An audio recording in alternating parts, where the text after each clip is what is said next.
Great. Well, thank you all so much for joining us for tonight's program. We're joined by WBZ's Jordan Rich and Diane Godfrey to discuss their new true crime podcast.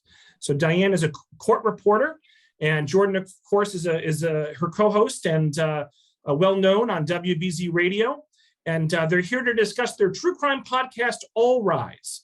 We're going to learn what goes into making a successful podcast, and we're going to get a behind-the-scenes look at some of our state's craziest and most compelling cases. As a court reporter, Diane Godfrey takes podcast listeners on a wild ride through her 30-year career in courthouses throughout the Massachusetts judicial system. She offers a unique perspective as a fly on the wall for thousands of cases. She's felt it, she saw it, she heard it, she lived it, and she typed it. And Jordan really needs no introduction. He's been a staple in the Boston broadcasting industry for decades. As the host of WBZ AM 1030 Radio's The Jordan Rich Show, his warm style and comforting voice reached listeners across the nation and beyond.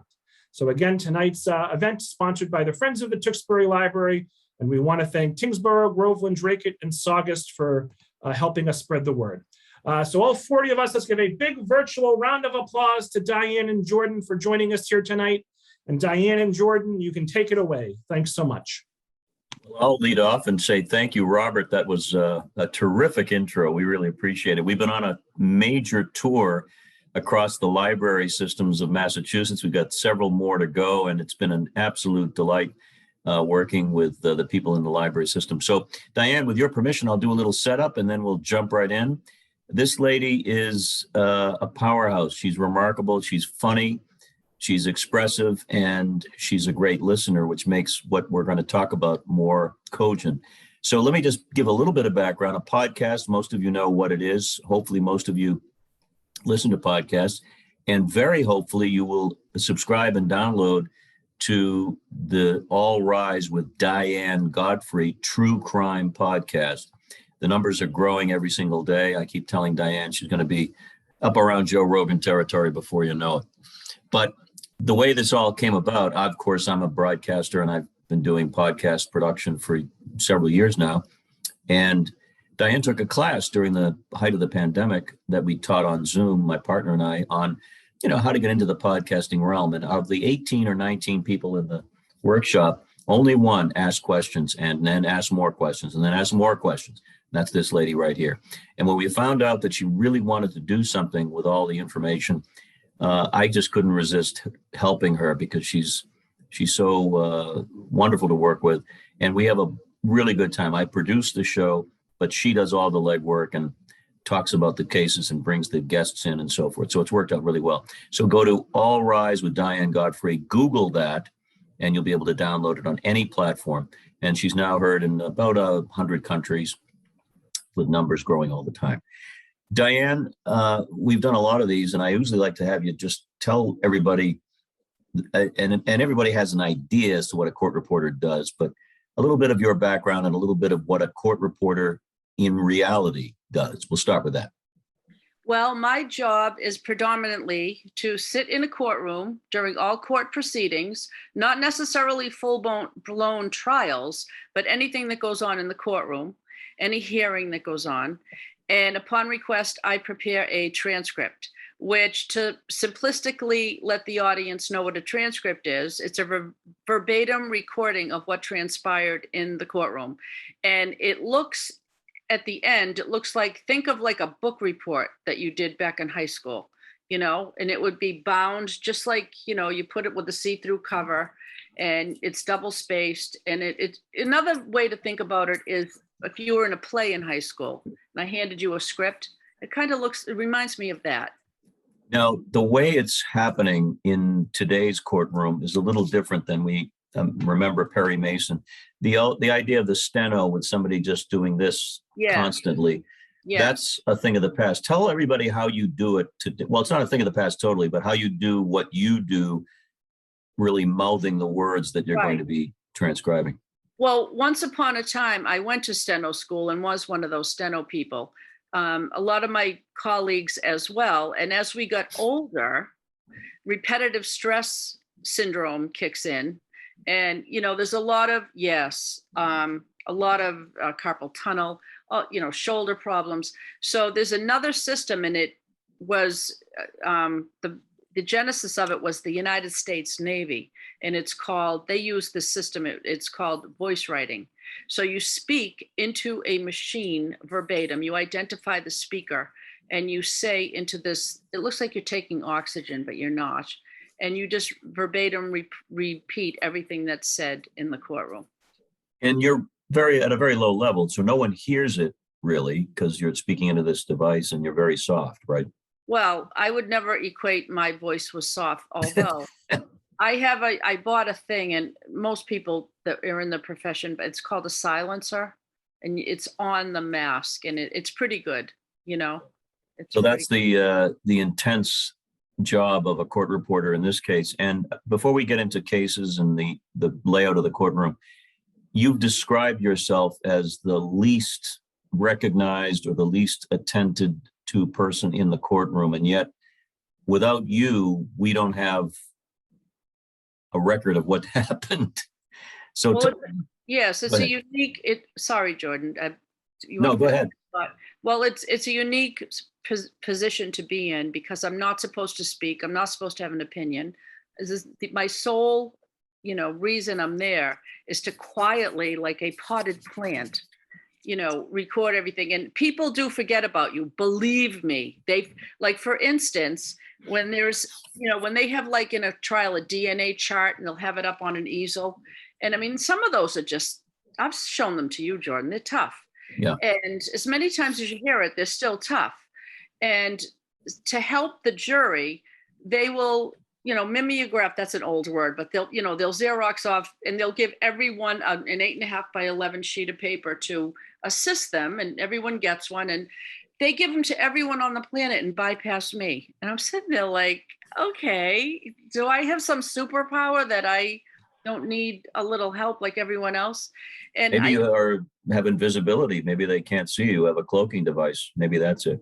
But the best is, and I know people mean well, but at the end of, like, a long trial, we have long trials in the Superior Court. I've worked in every kind of court imaginable.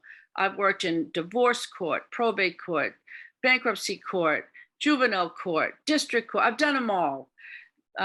Land court, yawn. But anyway, it's necessary, but it's tedious. But anyway, I'm losing my train of thought.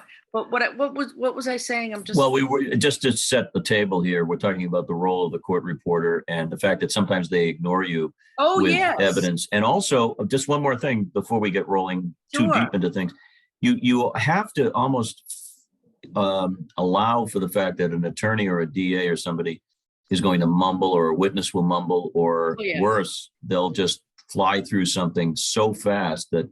And diction is one of the things that we in radio practice and champion, but sometimes it's an issue, right? Well, yes. I mean, that's an understatement. But, in school, when you're learning, when the teacher dictates something to you, it's perfect, and she's standing and she's like, Jim and Mary went swimming, and then they closed the door to the house. But in reality, you're not going to get that. I mean, I thought I was ready to work when I got out of school, and I went into that courthouse, and I'm telling you what, I didn't know what was up, what was down, what they were talking about. And the courts have their own, it's like a city within itself. It has its own ebb and flow. And it's like, I guess, working in a hospital.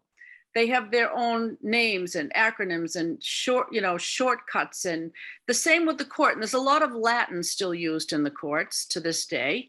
And even though we had learned it to a point in school, when you get out in the real world, it's vastly different. And I mean, nobody's going to wait for you. That train is going 120 miles an hour. And I'm telling you what, you just got to hang on for dear life and hope. I'm keeping track of questions, and I'll make sure that we get to them as quickly as possible. But this is a perfect timed question for Marie. And that is, you and your colleagues, many of you lost your gigs, basically, and were replaced, I'm putting that in quotes, by a super duper recording system, I think out of Australia. Oh, is that an editorial comment? Tell the story quickly, Diane, about what happened and why it didn't really work out. Well, first of all, I wish I had written down how much it cost. I was told. First of all, it was kind of like, I don't know if you remember the movie Office Space. First, they tell us, that we saw these like machines once, and oh, we had extra money. When does the state have extra money, please? Oh, we just put these in. They were called the JAB system, and they failed miserably, and that was the end of them, and we didn't pay them any mind. Then they lay this bomb on us that they were going to replace us. There were only a handful of us left. It's a dying profession, especially in Massachusetts. There's not many of us. We're like dinosaurs. But we were state salaried workers and show up 8:30 to 4:30 like everyone else in the courthouse, year in and year out. And I know that they didn't owe us anything, but I don't know if you know about state employee in Massachusetts, when you get on the state, you don't leave. It's one of the last places. You stay there till you retire. And I know that's unheard of today in the workplace, but in the state, especially court reporters, because where else am I going to go? I mean, there are some freelance, that's a whole nother issue, but there's not many, like if you're a plumber or you're an electrician, there's so many opportunities, but there's not, if you're out of the court, you're out of the court. So they replaced us with this thing, and it was called, the name of it, it's out of Australia, For the Record. Should I be vulgar or not? No, I don't think so. But we had our own name for it. We called it Yes, F the Record. yes. F the Record. You can I think we can all Sorry. imagine what you mean. So they put this machine in every courtroom, and after they canned us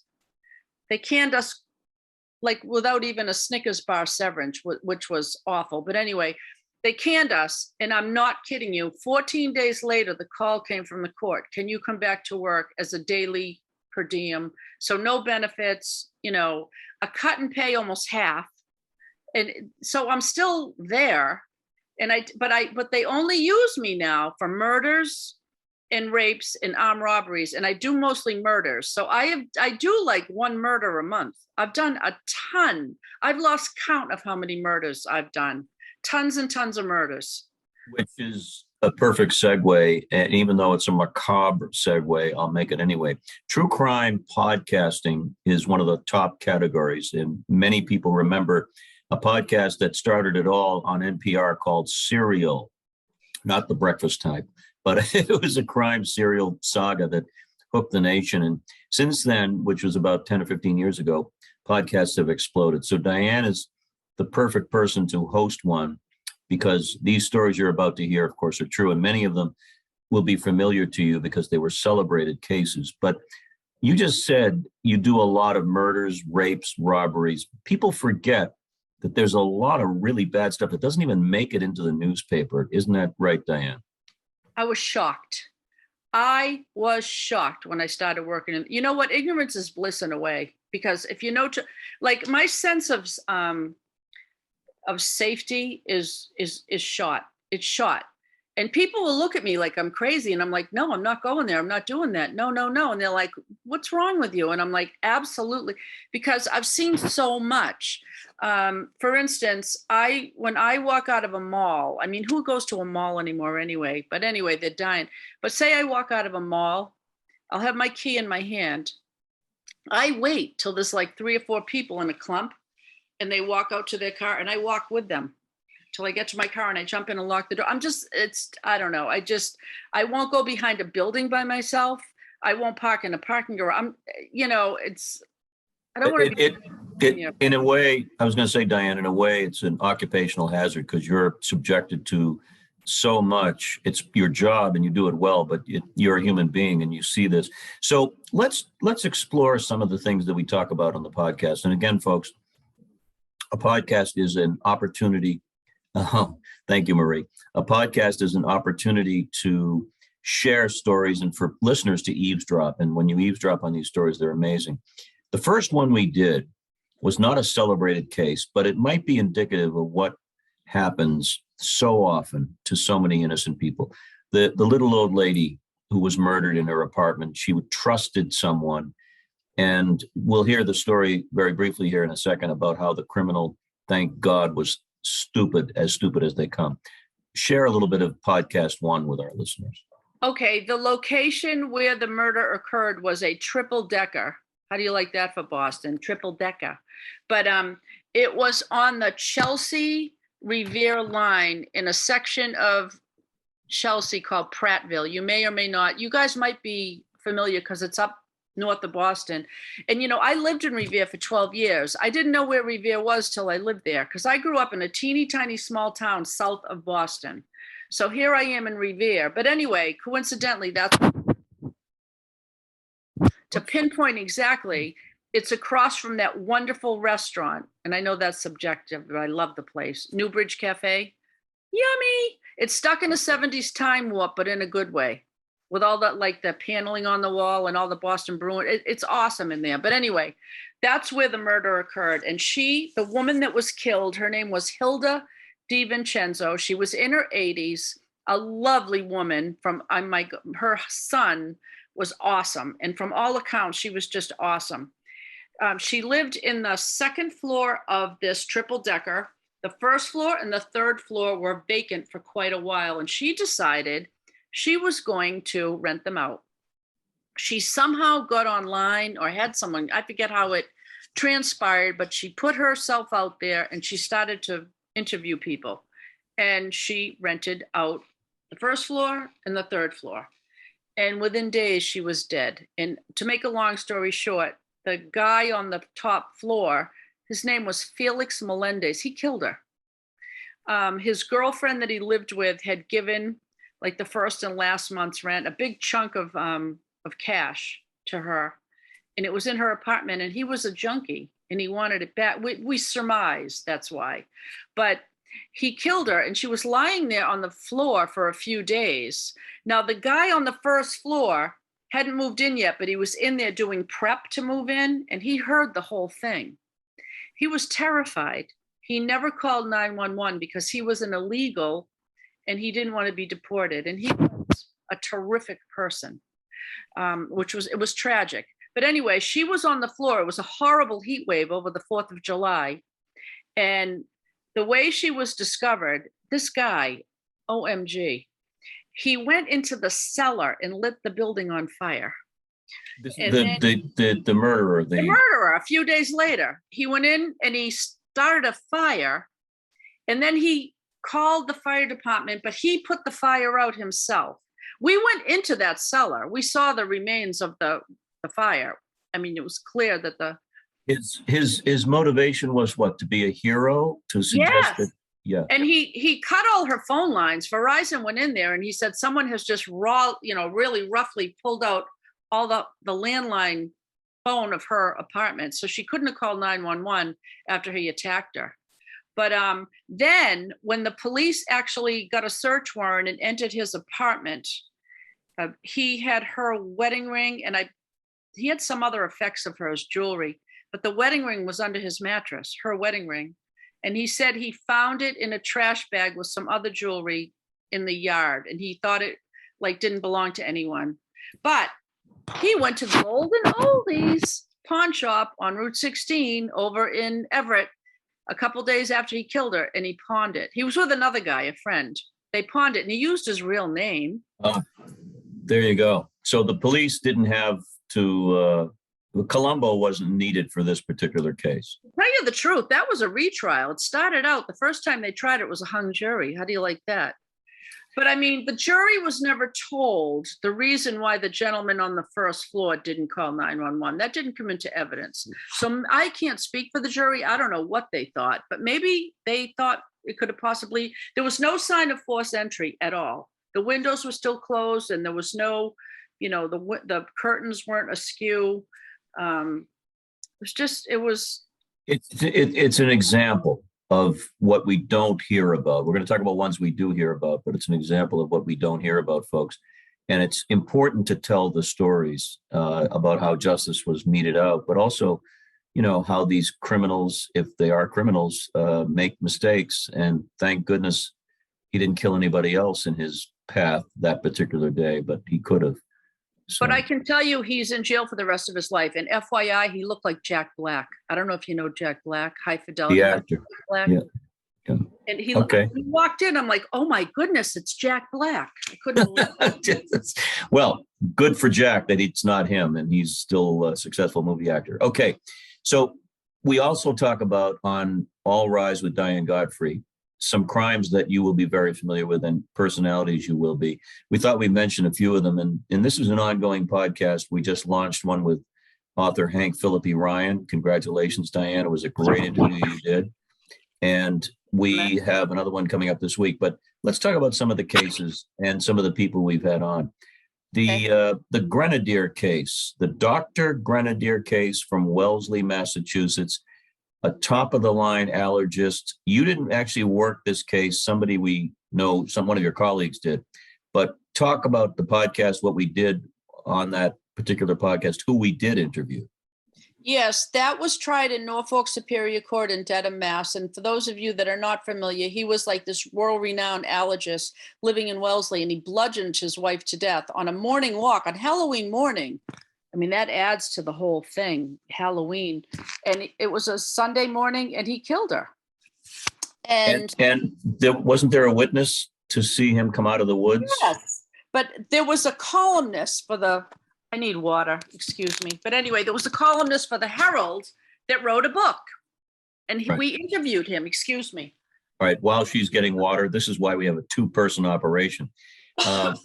We arranged to have the columnist who wrote the book about the Grenadier case, as well as a court officer, a friend of Diane's. And when she comes back, she'll tell us more about him. But here's a case that made national news, national headlines, because of the brutality of the case, because of the celebrity of the case, the wealth of the felon in this case, and the coldness of the felon. So let's talk about, and now that you're back, I just mentioned the court officer. What was his name? Bill W. Oh, Bill W. Great guy. It's like AA, Bill W. No. Yeah. And first of all, Diane, remind us what a court officer's duties are and why they're so important to the operation. They are very important.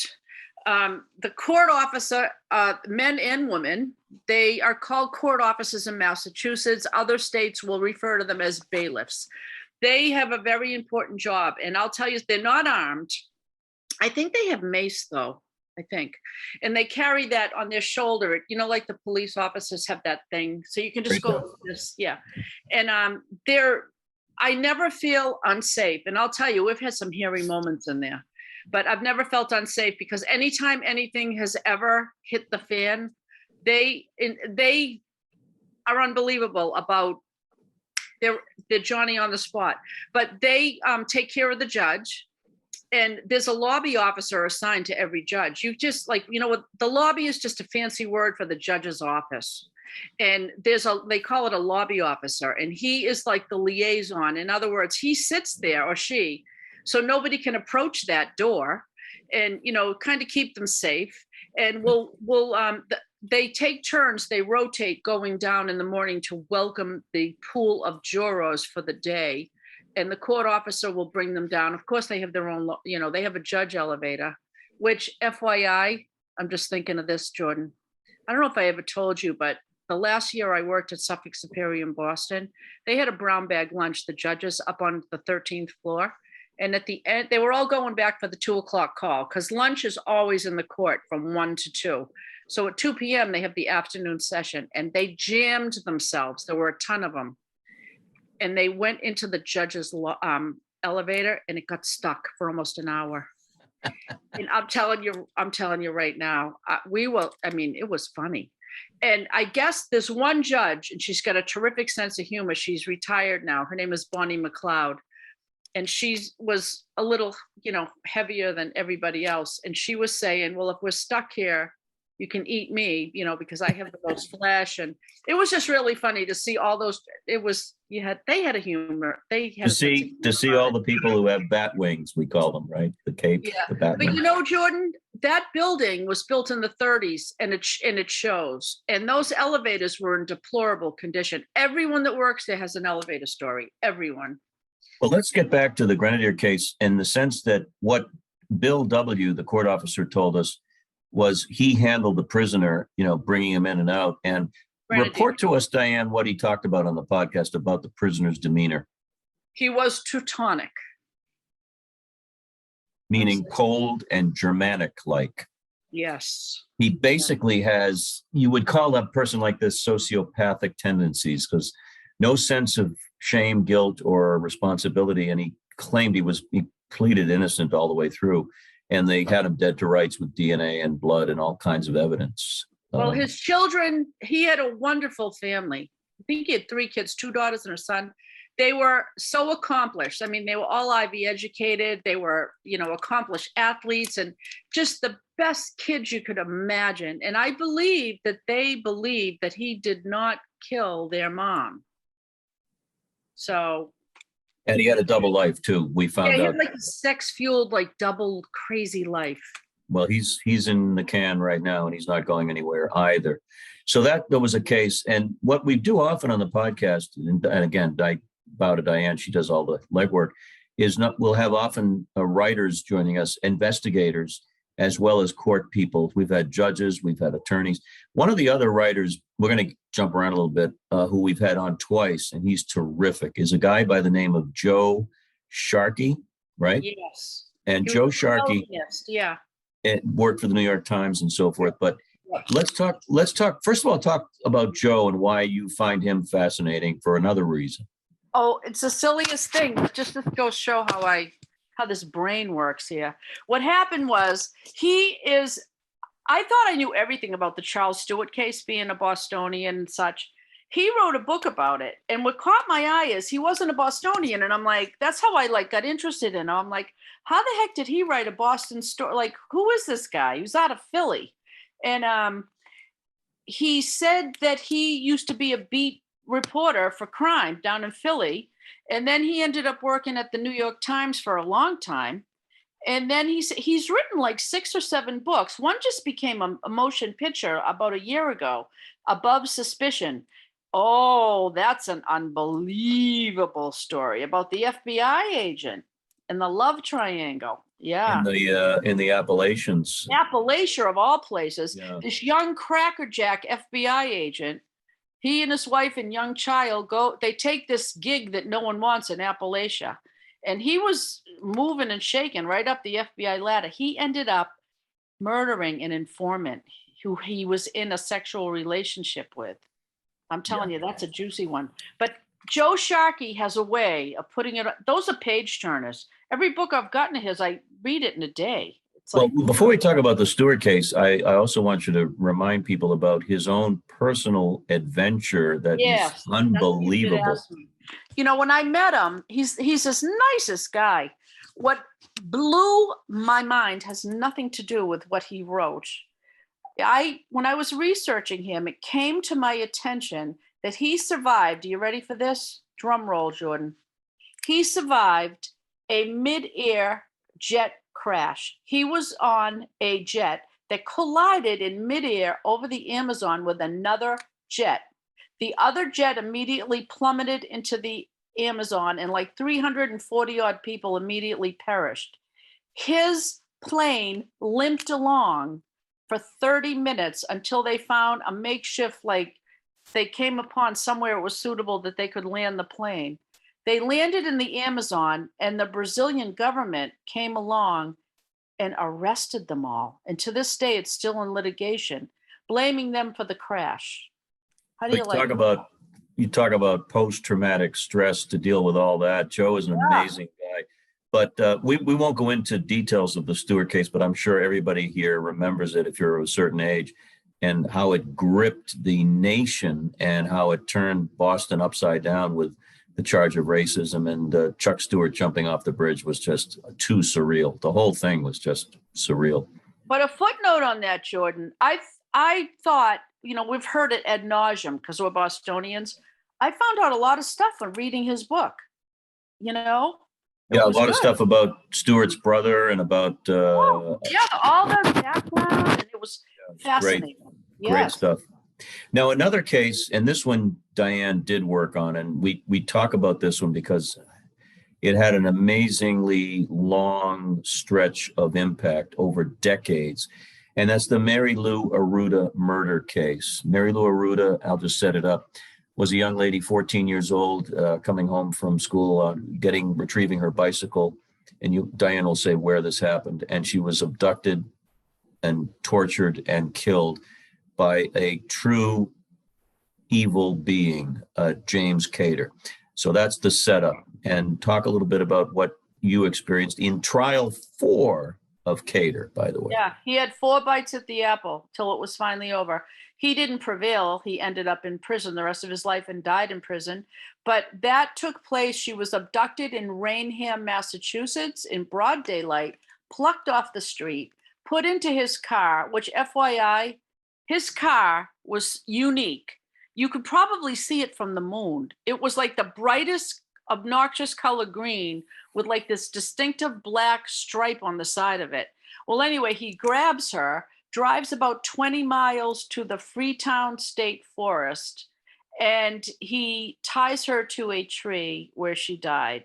She wasn't found for 2 months. And what's heartbreaking is her mother recalls seeing that car go by her house. Her mother was sitting at the front window. That car survived 25 years, because on the 4th trial, the one I worked on in Cambridge, Massachusetts, when they changed the venue to have a fair trial, they took it out of, down, I think that's Bristol County. They brought it up to Middlesex County in Cambridge, where I was on the 4th trial. And we went downstairs all those years later. They showed us the car. They even brought the tree in. It had blood on it. Oh my God. They brought it into the courtroom. They lugged this tree into, I couldn't believe it.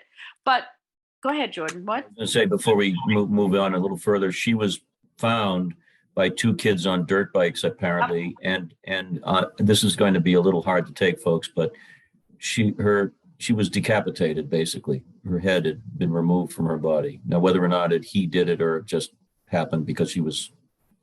They said the weight of her head, just because he had her tied at the neck, but he took all her personal effects and placed them in a design around where he put her, like her pocketbook and such, in a semicircle, arranged them. Don't ask me.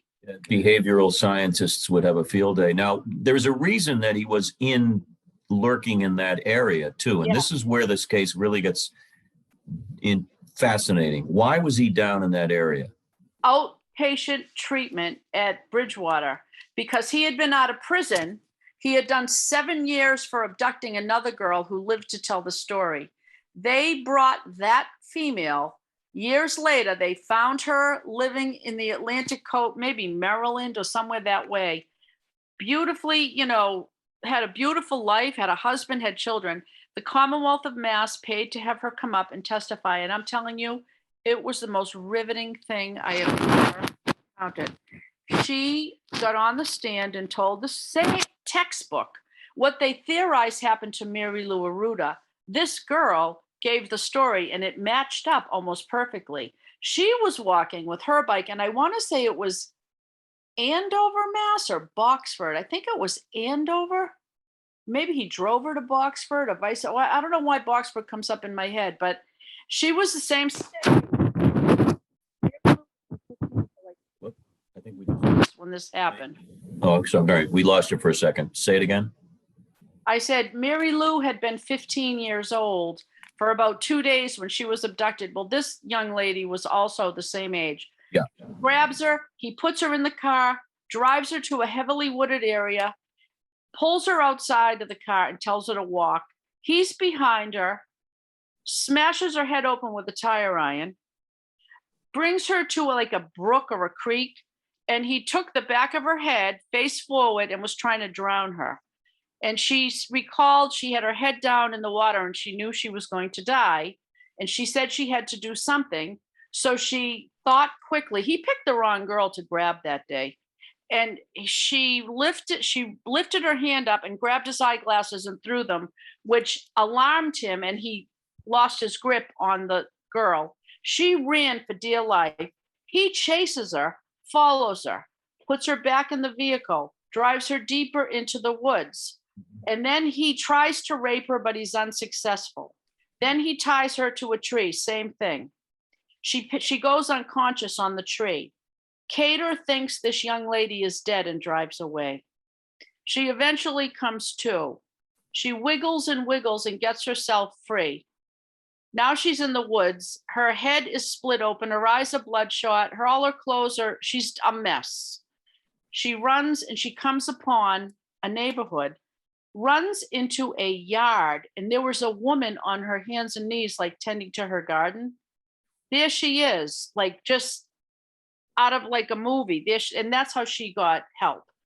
And she came to Boston, to Cambridge, to testify all those years later, a brave, tough witness, and that really sealed the deal. And tell the audience listening in, Diane, about what she did, a physical movement that made it different. At one point, she told about her tire iron, the tire iron, and the lawyer said, Your Honor, may the witness step down and show the jury the scar. And the judge said yes. So she stepped down and she went in front of the jury. And I'll never forget it. She had the most gorgeous mop of long blonde hair, thick hair. She bent over and she opened like this. She had a scar like this underneath that hair. It was unbelievable. Yeah. And she's in the same room with him years later. Here he is.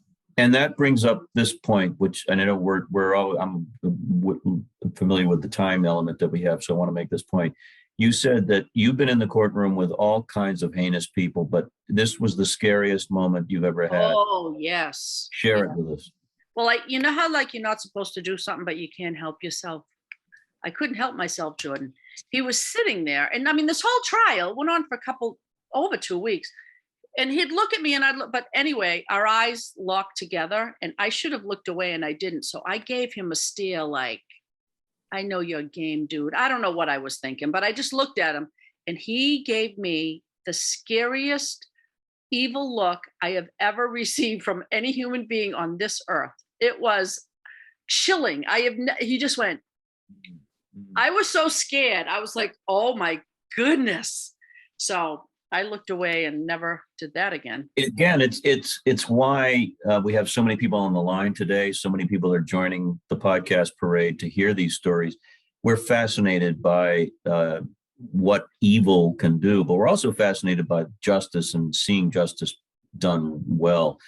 And now let's shift gears a little bit and talk about a couple of the guests. One in particular, one of the most celebrated defense attorneys in the country, and everybody knows if you don't know the name, you know the face when you see him on TV. It's a Boston guy, Carney, and he was fabulous because he reminded us, and I'm a law and order guy, and so are you, Diane, a law and order gal, and I'm telling you, you have to work in the system or be on jury duty and serve in a trial to understand that the system works because everybody gets hopefully the same justice, not always, but hopefully. So let's talk about Carney and who his client was that he talked about. Well, he's had a lot of, he gets the clients nobody else wants, really, the toughies. But I mean, that's part of our system. And, a thing that gets me, Jordan, I have no tolerance for crime, although I have no tolerance for injustice. And I think it's easy when you watch TV at night and you say, oh, he was arrested. No, you are innocent until proven guilty. And, if people, I've never been in trouble legally in my life, but I mean, I've seen people that are good people that work full time and hard and have good families, and they end up doing one stupid thing or find themselves with one bad decision. And Jordan, I'm telling you, anyone can get indicted. And I hope people don't. I'm not trying to jinx you, but your brother, you would want the same consideration for any loved one that you have, and never say never because you don't know what's around the corner. So here we have Jay, right? Yes, and he had the Al Qaeda sympathizer in Sudbury, Mass. He had the guy that shot up the abortion clinics, John Salvi. Yep, and then of late he had James Whitey Bulger. So, Jordan, you have to tell this part because it's hilarious. Well, sure. And I was there we were all in the studio together and we're taping the show. And we should add that Jay was assigned as a public defender in this case, and other lawyers were in the pool. Now, obviously, he's excited as a professional to get a case like this. But here's the story. When he first meets with Bulger in the courtroom, in a back room, private area, sealed off, he realizes that he's looking at his mirror image. Jay Carney is balding with a white beard, white hair, and glasses. If you remember the Whitey picture when Whitey was arrested, balding, white beard, glasses. Yep. And Jay actually said to us, he actually worried that Bulger, who was in that point in his mid-70s, would conk him over the head, steal his briefcase, put on his clothes, and walk out of the courtroom. And why would you not think that? It's Whitey. But then what he did, Diane, which freaked us out, is he held up a picture of Whitey Bulger that he had on his phone, and then he put his own face next to it. It's a mirror image. It's unbelievable. Yeah. Oh, it's hilarious. Absolutely. But he's a good guy, though. He's a great lawyer, Jay Carney. Tell the story a little bit about how Jay was the only one who, because he was his attorney, who brought messages from Whitey's girlfriend to Whitey in jail. Yes. Whitey didn't like to be called Whitey. Remember he said that? Yeah. So he said he would call him James, but James, he said, would write a letter to James's girlfriend, and he was the conduit.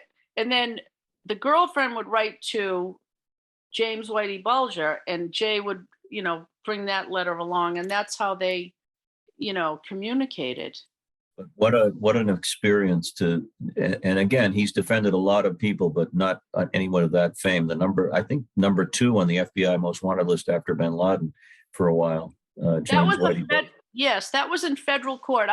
I'm not a federal court person. I worked over there like once in my life, and it was a funny thing. It was a hybrid case I had never heard, but they said, we need a volunteer to go over to federal court. There's a case that's half Superior Court and half federal court. It was a civil thing. And I'm like, I will. So I went over there. So I was lucky enough to at least work in there once. That's a beautiful place. Now, speaking of injustice, and it does happen, we've had several shows that discuss the legal system when it goes right and when it goes wrong. Let's talk a little bit about a guy nicknamed Shorty, and defending people who are wrongly accused and wrongly imprisoned.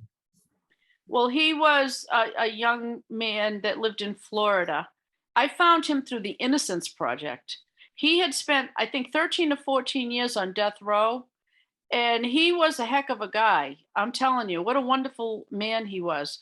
He never lost faith. He always looked at things like the glass half full, not empty. But he made a stupid mistake. He had been out drinking and playing pool, and the sun was coming up, and he went over to his neighbors who he knew well, and the door was ajar, and he went like this a little bit, and the woman was dead on the ground, and he actually touched her, and you never touch a crime scene.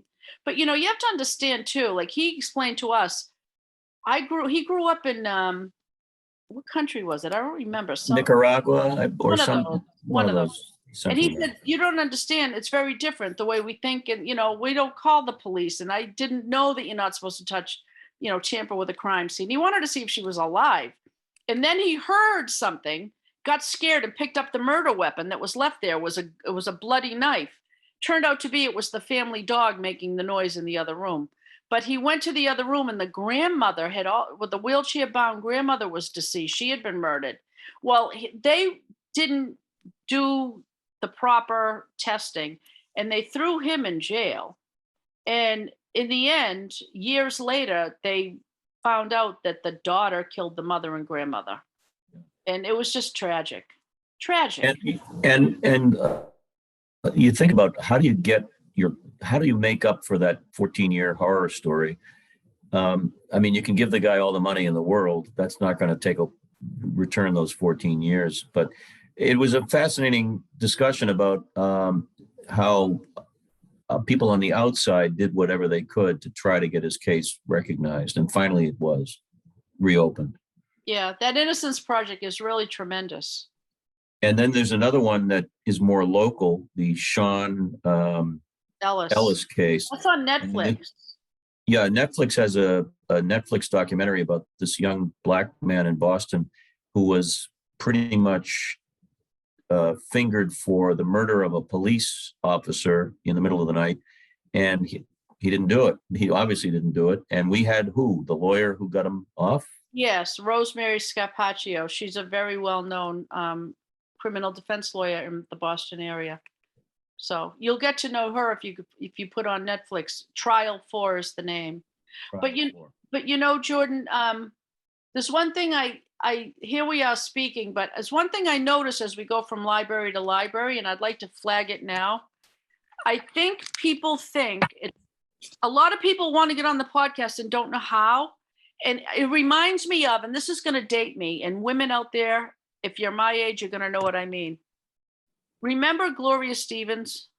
It used to be a place that women would go and work out. They used to put on the floor, they'd say to us, do the pelvic tilt. It was the easiest thing easiest exercise. It was so easy I couldn't do it because I thought they wanted more. And I analogize that to trying to get on the podcast because I say to people, even in the Google bar, just put All Rise with Diane Godfrey and hit like you're Googling like a new pair of shoes. And people look at me funny and go, okay, but I know they're not doing it. And it's as easy as pie if I can do it, and I'm not technologically savvy. So what I can say to you is, here's another thing, guys. I know we're throwing a lot of info at you at once. There are a lot of All Rise podcasts, and there are a lot of On Mic podcasts. Jordan has an independent, he has his own very successful podcast called On Mic with Jordan Rich. You have to add that tagline with Jordan Rich or with Diane Godfrey, or you'll come up with someone else we don't know. So. Yeah, and I also wanted to mention that Diane has put out several feelers on the show asking for requests, cases to talk about. If you have a particular question about the court system, you can talk about it. One of the things we did a whole show on is jury duty. And I recently did jury duty. I didn't have to serve, but I have served before. And it's amazing when people do, and some of our listeners might have done it recently, your whole sort of sense of the court system changes because you're right there in the middle of it where you sit. And you have a lot of respect for the system that you might not have. By the way, Diane, before we take some questions, what is some of the things that people see on Law and Order, which is all wrapped up in 60 minutes? It's not the way it is. Can an attorney or a DA approach the jury box and put his elbows there and start addressing them like Atticus Finch or what? Well, only if they want to get blown out of the water by the judge. That's all. But I mean, first of all, there's, that thing that when you look at a courtroom that looks like that wooden corral, yeah. And even in some courtrooms, they have swinging doors to get into that like box in front of the judge, that area, that hallowed ground. That's what like passing the bar. Don't go by that wooden bar unless you're a member of the bar. If you're a defendant, you're going to go in there with your lawyer. But, that you can't, there's protocol in that courtroom for everything. It's not like TV. You could never touch the jury box. If you want to go up, how on TV they go right in the face of the witness and they just start screaming at him? If you want to get fined, I mean, I've seen lawyers get fined, hardly ever. And you have to really push a judge beyond the beyond for them to impose monetary sanctions. But I've seen it done. But if you have to heed what the judge is saying, and you just can't prance around a courtroom. It just doesn't happen. Yeah, the idiosyncrasies of judges is fascinating. I've always wondered, and I've asked Diane this question a million times, only so that I can prompt her to answer, how her head must be just throbbing from the constant gaveling, come to order, and what do you say to that, Diane? Well, it's funny. In all the years that I've worked there, I never saw a judge with a gavel, except for one judge. He had a huge, all I think of is like the Flintstones. Remember Bam Bam with that big thing? Yeah. And I guess maybe his son had made it in high school shop or something, wood shop. It was a beautiful gavel, but I mean, it was like as long as a yardstick. And he'd carry it from courtroom to courtroom and prominently display it. But they don't use, I've never seen a judge go, boom, 20 years, take him away. I've never seen it. But I have seen it lately down in Plymouth Superior Court. They begin the court day. They take the gavel, the court officers do. Now, I've never seen a judge with a gavel. Boom. They do 4 booms, and then they do the cry. And the cry, well, it's traditional.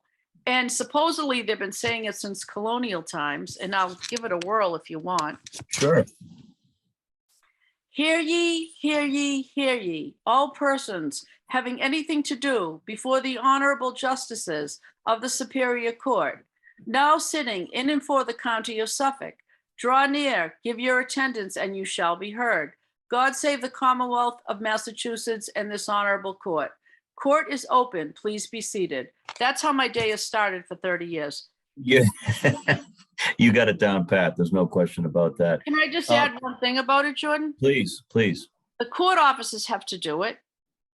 And I can tell you 9 times out of 10, they leave words out by mistake. It's never the full thing. If it is, it's like a bonus. No one even knows it. I mean, they say half of it. Some of them don't want to do it, but have to when they're reading the paper.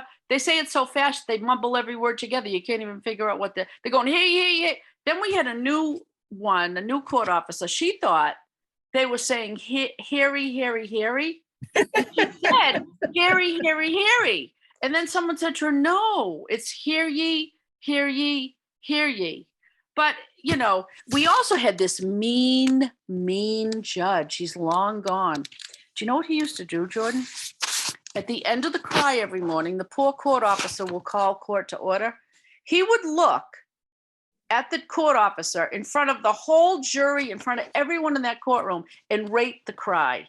And he always gave it a lousy number.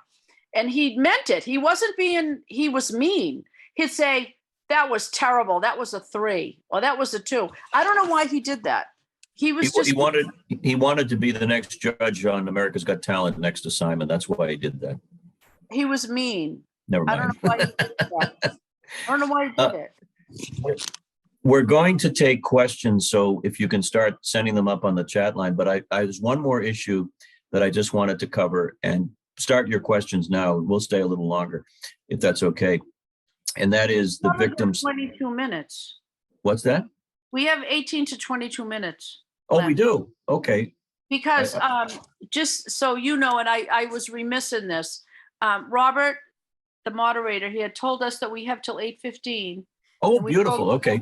Over. You guys are blowing up my spot. But yeah, if you could try to wrap up around 8:15, that would be preferred. Will do. So before we open up to questions officially, Diane, I would like you to talk a little bit about the very important part of this process, and that is the victims who are often forgotten in the press.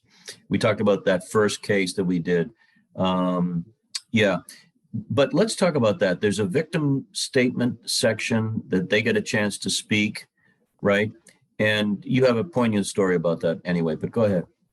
Well, I didn't know this until I worked there. There were many things I didn't know, believe me. But when the verdict comes in and the sentencing comes around, the people that want to speak can speak, and they're supposed to address their comments to the judge, not to the defendant, but sometimes they do turn to the defendant and speak directly to him. And I just did one Monday morning. It was a murder, and it was the murder that happened in Needham.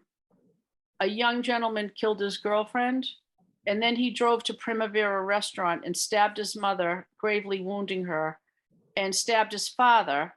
They were at a birthday party, a family birthday party. He was 28 years old, and I watched him go to jail Monday morning. He pled guilty. So they had 4 impact statements. The mother of the young lady that died, the mother of the murderer. There was the district attorney read a written statement from the decedent. That's just a fancy word for the dead person. For the young lady that was killed, her grandparents. And who was the 4th person? Oh, the mother of the poor little young lady that was killed, her boyfriend. Like, it wasn't her stepfather, but he was like a very close. And I'm telling you, they were really lovely. But they're not on their own, you know. The district attorney's offices do a wonderful thing. They employ what's called a victim witness advocate. And that person, kind of like at the worst time of your life, being involved in the case, takes you under their wing. So you don't have to like show up at the court and like be scared to death and walk through the hallway. Like, where do I go? What do I do? That person will guide you. You know, I've even seen victim witness advocates the day before, like they have to, someone has to testify and they're terrified. I'd be in a courtroom in the afternoon and you'll see the victim witness come into the courtroom with the witness that's going to be on the stand the next day and say, this is what it looks like. Why don't you step up on the witness stand? This is where you're going to sit, and acclimates them so they won't be so terrified. You've seen people forgive a murderer. Oh, yes. Oh, yes. In open court. Oh, yes. Jordan, the stuff that I've seen, those things, I want to cry with them. It's like, oh my goodness. But I've seen mothers of children that have been murdered look the murderer in the eye and forgive them. Oh, yeah. And then I've seen other ones just go like crazy. Yeah. I've seen, go ahead. No, I don't want to stop you. I just wanted to remind you, tell that one story about the father and the son. You know the story I'm talking about. Yes. This blew my mind. Now, mind you, circle back to the beginning of this evening when we said that, you know, I'm usually seen and not even noticed. Well, we had a trial. It was a young man in his 20s or early 30s was shot to death in broad daylight, mind you, kind of behind Northeastern University area in like a parking lot. He was getting out of a car. This guy shot him because the guy had been given $10,000 to shoot so-and-so. The problem was, well, there were so many problems with this story, but he just mixed it up. It was the wrong kid. He had the guy, it was just wrong place, wrong time. Shot the wrong person, not the intended person. And he died. So we had this big trial and the sentencing day came and we sentenced him and it was over. And like I do every day, I gather my stuff, I snake my way through the courtroom, I go out the back door and I waited at the elevator bank from the elevator. And the gentleman that approached me was the victim's father. And he was the nicest guy. This like changed my life, this moment. I didn't expect this. This stayed with me. He put his hand out and he introduced himself and he thanked me. And I thought he had me mixed up with someone. I'm like, what's he thanking me for? No one even looks at me twice in here. And he said, thank you for working on my son's case. Wasn't that nice, Jordan? And I said, oh my goodness, of course. And then he said, I'd like you to meet my son, so-and-so. Nice young man. Shook his hand. And the father said to me, you know, my son that was murdered, that's my second son I buried. Excuse me. He said, I lost another son to gun violence on the street about 2 years ago. Unbelievable. I mean, it's believable because it's real, but it's heartbreaking. And it reminds us that it's a tough world out there. There's a lot of stuff going on and crime is on the upswing anyway. But Jordan, I was floored. Yeah. I couldn't even work. I went upstairs. I couldn't, I wasn't right for days. I'm telling you, it hit me like a ton of bricks. That lovely man, the look in his eyes, the sun. You know, there's a funny story. There's a lot of funny stories too that happen. And one of them is not funny at the time when Diane is in the courtroom and a fight breaks out. It's over money. And it involves a rich family, older gentlemen in their 60s and 70s start whacking each other and wailing. And nothing but money. So what happened? And you were the one in the courtroom with them at the time. The judge, what happened to the judge at that point? Did the judge? Well, we were on a morning break. Morning break. Right. Everyone was out of the courtroom but me. I was like fooling with my equipment or whatever. And the parties started to saunter back in. You know, they opened the door and they all filed in. It was a big family and they were loaded with money. And they were fighting over money. And one brother, now, yep, mind you, they're all late 60s, early 70s. But the tipping point was there was verbal volley going back and forth. And one of the brothers said something like, yeah, you're the reason Ma's dead. You didn't take care of her or something. Well, the brother sucker punched the other one, which had a domino effect because every man in the back of that courtroom went like crazy. It looked like a cartoon, like that pig pile you see on TV, and like on a cartoon. And I didn't know what to do, so I see the judge. She starts to come out, slams the door shut, and leaves. And later, she told me if she had seen anything happening at that moment, she would have to recuse herself from the case. Shut the door. So it's on me to do something. I run in the next courtroom, open the door, and as luck would have it, there's one human being in an empty courtroom. It's a court officer. And I just screamed, "Fight!" And he comes following me, running. Within seconds, it was loaded with, when there's a problem, they come out of the woodwork. But now the fight stopped as fast as it started. So the court officers walk in and they're saying, "What happened?" You should have seen these guys.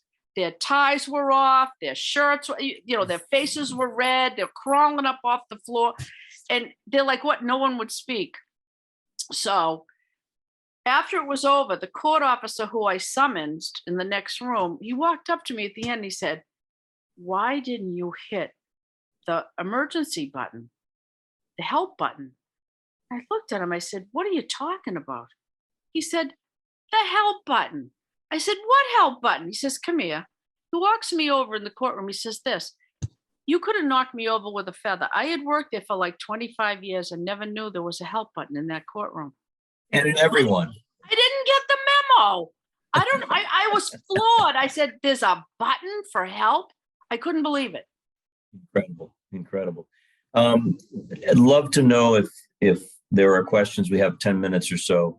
Just type your question in. I've got a few more things if we don't get any actual questions, although I have a feeling people are curious about a lot of things. I mean, how many cases would you say you've worked? It's probably impossible to list it exactly verbatim, but you've done hundreds, thousands, right, at this point? What? Like any kind of court case? Yeah, any kind of courtroom experience in 30 years. Well, Jordan, you figure there's 52 weeks in a year, and I probably worked like 48 of them. I don't know. Let me do the math. I've done hundreds of murder cases by this point, I'd say thousands at this point. Yeah. And there are so many things that happen, and we don't have time to get into the Flasher case, downtown Flasher case. We did a podcast on that. We've got a lot of episodes, 28, 29 episodes so far. I believe so. Yeah, something like that. So. And the cases are, sometimes they're just incredibly bizarre. But we also have had, like I say, we've had judges, we've had attorneys, we've had district attorneys, we've had other people, and authors. So Hank Philippi Ryan is the one that's up now, and she was terrific talking about how she comes up with her ideas, and some of her ideas are based on real cases. So that was fun. Jordan, there's one thing too that I wanted to say is in the court, there's two sides of a court. They don't sit side by side, but that's how there's the criminal side and there's the civil side, and they're quite different. We all know what criminal trials are. They're murders, they're rapes, they're robberies, they're, that kind of stuff. And then there's civil, and that is like medical malpractice, slip and falls. When someone falls, someone will slip on a grape in Roach Brothers. I mean, there's all kinds of stuff that goes on that side of the court, which has a very different standard. It's not proof beyond a reasonable doubt. It's what's more likely true than not. In fact, Diane, since we have a little time left, and Jordan, can I interrupt for a second? Oh, sure. Jordan, there's actually 5 or 6 audience questions, not in the chat, but in the Q&A. So the Q&A box is next to the participants. I'm not sure if you see the screen exactly as I was. Oh, no, I'm sorry. We do not see it the way you do. I see it. You do? Oh, okay. I'm so glad. What a great question, Bob Benoit. Yay. This is something that, yes, anyone on the planet can attend a court case. It's funny. People will say to me all the time, like friends and relatives, "I can't go in there." Like, I have to tell you something right now. Anyone that's listening right now has as much right in that courtroom as the judge. It is for the people. It's paid by taxpayer money. It's an open forum. That's the whole name of the game. Now, that said, if you go in a courtroom, and like certain courtrooms, like in Suffolk, and you open the door, it's going to creak and everyone's going to turn around and gawk at you for a second. So if you can get over that, you're fine. Then just walk in and sit down. In the criminal side, once in a while, a court officer might gingerly approach you and say, ask you what you're doing there. It's fine, you're there, but he has to make sure you're not a witness that's coming up on the stand soon, because they have to be sequestered for the most part. Absolutely. I found the question. So Teresa writes, what happens if you don't hear or misunderstand something while transcribing? How do you handle that? Another terrific question. I get it all the time. Well, you just pray. No, I'm only kidding. No, what you do is you kind of figure it out. And I'll tell you something. Sometimes I quickly jot down phonetically what it is. And hopefully on a break, I've chased like doctors down the hall. I'm like, excuse me. Did you say blip, blip, blip, blip? And they'll say, sometimes they throw their card at me and they'll like call me. And, they'll do that. Usually they're pretty good and they will take a moment and they'll clarify. But you know what? I just had one about 2 weeks ago. The lawyer was saying, he meant to say meninges and he was following it up for the life of me. He was saying monago or something like that. It was like crazy. And so he asked the medical examiner, and the medical examiner was stupefied. And he said, well, why don't you show me what you're reading and then I can make sense of it? Your Honor, may I approach the witness? Yes. The lawyer goes up, shows, and the medical examiner looks and he said, meninges. No wonder I didn't know what you meant. So there have been instances when no one corrects the lawyer and I'm left to the wolves to try to figure out what the word was. But a lot of times, if I don't get it, there's one thing about court, they repeat everything 6 ways to Sunday. Trust me. Like if they say a street and it sounds like blah, blah, blah, blah street, you're going to hear it 40 times. Like they'll say Winchester Street, and you finally get it. That's why when I get in a courtroom, the first thing I do is ask for a witness list, which is like a brick of gold to a court reporter, because you have all the spellings. And sometimes if I get the pretrial memo or if I get the outline of the case from the district attorney, it says, the name of the gun, like, Smith & Wesson, like you piece it together. Yeah. Good. We'll go through these questions. They're wonderful. And I'm so glad, Robert, thank you for pointing it out where they were. This is interesting. Did you plan or do you plan to write a book about your experiences? If so, nonfiction or fiction? And that's really why we have the podcast, Diane. Tell us what more about that. You know what? I wrote a book. I wrote a complete book. I went to a thing at the Sheridan and I pitched it to a literary agent and she said to send her a chunk of it. And I did. She almost took it too.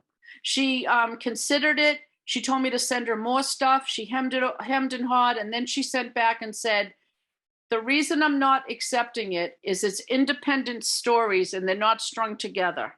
So she said, I'm going to decline. But it is nonfiction and it's a lot more, what's the word, incendiary than what I say on the podcast or how I'm acting this evening. So I'm hoping my decapitated torso isn't found somewhere in like a dumpster behind Star Market if they read it, because I've written a lot of stuff that's not complimentary that I've seen.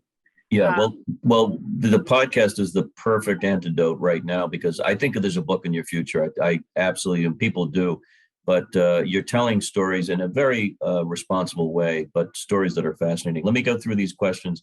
This is the Marie and Pat's question are very similar. How do you stay focused on work while listening to horrific testimony? How do you deal with the tragedy? I don't know. What's funny? When you're young, I went into that job when I'm young. And when I was young, I'm middle-aged now, but when you're young, a lot of stuff like not rolls off your back, but now like as I get older, I see the gravity of, children. They're young, they're 20 odd years old, getting hauled off to prison the rest of their life. I don't know how I deal with it. It's it's really sobering. I mean, when someone comes in the driveway, I'm taking their license. I think I'm getting home invaded if I hear a noise. I mean, it's really awful. Yeah. But There's a question here that we've not gotten before, and I've never asked you this, and I'm going to just jump down to Paul's question. If you're assigned a case and you find out that you know a witness testifying, are you allowed to remain as court reporter, or do you ever have to recuse yourself? I absolutely make it known. And I mention the affiliation if they're just an acquaintance down the street or whatever, but I haven't really had that problem. I've seen potential jurors come in that I know, but I always disclose it to the court. And what the court will do is, when I say the court, it's just a word for the judge. That's all it is. So what the court will do is say to all the parties, the court reporter, knows Jim Smith from blah, blah, blah. Are you fine with that? And more often than not, they'll say, I've never really, I know one thing. One time I was doing a divorce and who walks in, but a couple I knew well. And I'll tell you what, I was, and he was wealthy, the husband. And I said to the judge, I cannot you need to get someone else because I refuse to hear, it's not fair to them. They are in such distress here. And for me to find out all their personal stuff, I walked out of the room. They got somebody else. So that was the one time. I'll say it for you. You're a woman of high ethical content. Not fair to them. That was wrong. Yeah. No way. Somebody said, have we done a podcast yet on the Michael McDermott Wakefield murder case? I don't believe so. Have we covered that case? What is that? How do I know that name? Well, we can look into it and see if we can dig up some spokespeople from that case. It sounds familiar. So thank you for that suggestion anyway. We do take requests, as they say. 2 more questions. And this is, I'll ask it because Colleen asked it. And you talked about court officers. She's seen a lot of court scenes on TV news. Officers appear to be not physically in shape, overweight. Is this a job-related condition? Is this what you see? Even though they are, many of them are as fit as that would pass a military boot camp. And I'm going to tell you something. When they're young, they all come in. The young fit ones are in criminal. When they get older, they're in civil. And they did their dues in the criminal thing. But I'll tell you something. They don't let that overweightness fool you. They are unbelievable. They're the top of their game, and they know just how to act, what to say, when to get reinforcements. I've never seen them fail. And I'll tell you something, I have the utmost respect for them. And secondly, when you get talking to them, many of them are ex-vets. They've been in Iraq, they've been in Afghanistan, and there's no courtroom brawl that's gonna they're not going to be able to handle, because a lot of them are police officers. If you hear their backgrounds, and even the women, I'm telling you, they're wonderful. Very good. Final question is a perfect question to wrap up. This has been a fantastic group. So you prepare, the court reporter, the final report and make sure it's accurate. You've got for a potted plant, by the way, you've got a very important job, very crucial to the evidence, to the case. Is she right with her question? Well, thank you so much. What a nice thing to say. Yes, but can I just tell you just 2 things? Not a correction, but I want to add something. Remember how the first question was, can you enter a courtroom? I need to add a little tagline to that. Yes, you can, although there are a couple of exceptions. And one would be juvenile court. One would be a Lumen Martin hearing. And that has to do with self-incrimination. They'll clear the courtroom for 10 or 12 minutes. And that's done privately. And also, there are very few times, but I've seen it done on the civil side, when a company has trade secrets and they're allowed, say, for instance, I remember I had a Nike thing in business litigation. This is way back, 15. They had a baseball glove, and it was supposed to do these super duper, it was supposed to puff up, or I don't know what it was supposed to do. They didn't want the whole world to see this. They hadn't exposed it to the media yet. So they were allowed to close the courtroom to discuss with the judge this legal argument they had. So there are very rare cases. So there are sometimes you're not able to step in, but trust me, 99.9% of the time, it's your courtroom as much as mine or anyone else on this planet. Well, before we, I have to turn things back over to Robert, and we appreciate it. A final plug, and please, folks, do check out the podcast. It's free to download and subscribe on any platform, on any device. Go to Google. You can do it so easily, and just Google All Rise with Diane Godfrey, Godfrey. And thank you so much for writing in. And also, my podcast is On Mic with Jordan Rich. I'm still at BZ, but I'm really here to support this wonderful public servant who's actually one hell of a storyteller. So thank you very much, Diane. And Robert, we'll turn it back over to you. Thank you for your kindness. We appreciate it. No, thank you, Jordan. Thank you, Diane. Wonderful job as expected. I want to thank the 45 of us or so that were here live. I want to thank the libraries in Tingsboro, Groveland, Dracut, North Reading, and Saugus for helping Tewksbury spread the word. I want to thank the Friends of the Tewksbury Library for sponsoring tonight's event. And just a reminder, folks, look for an email from me tomorrow with a link to a feedback survey, a link to a recording, a link to some upcoming additional true crime virtual programs we're hosting in Tewksbury. And I'll also just I'll have a direct link to subscribe to Diane's podcast. So all that will be in the email tomorrow. I hope everyone enjoys the rest of their evening. And again, thank you so much, Diane. Thank you so much, Jordan. Have a great night. Thank you for having us. Absolutely. Thanks, Diane. Did we bore them to tears? We lost a lot of soldiers along the way. No, we were fine. We still got about 30, and that's normal, Diane. Like I said, once we get to the hour point, we usually get a little bit of a drop off. Totally normal. You did nothing wrong. You did a great job. Diane is new to show business, so I know all about this routine. I keep holding her hand, saying, "Relax." Well, yeah, it's okay. You're fine. You're fine. No, the feedback. We're seeing some great feedback, and this was one of our best. Even though we didn't see the folks, we felt good energy here. So good. Thank you so much. I'm glad to hear that, and I'll share the feedback results with you guys later, probably next week. Okay, great. Yeah. All right. Have a good one, guys. You too. Bye-bye. Good night.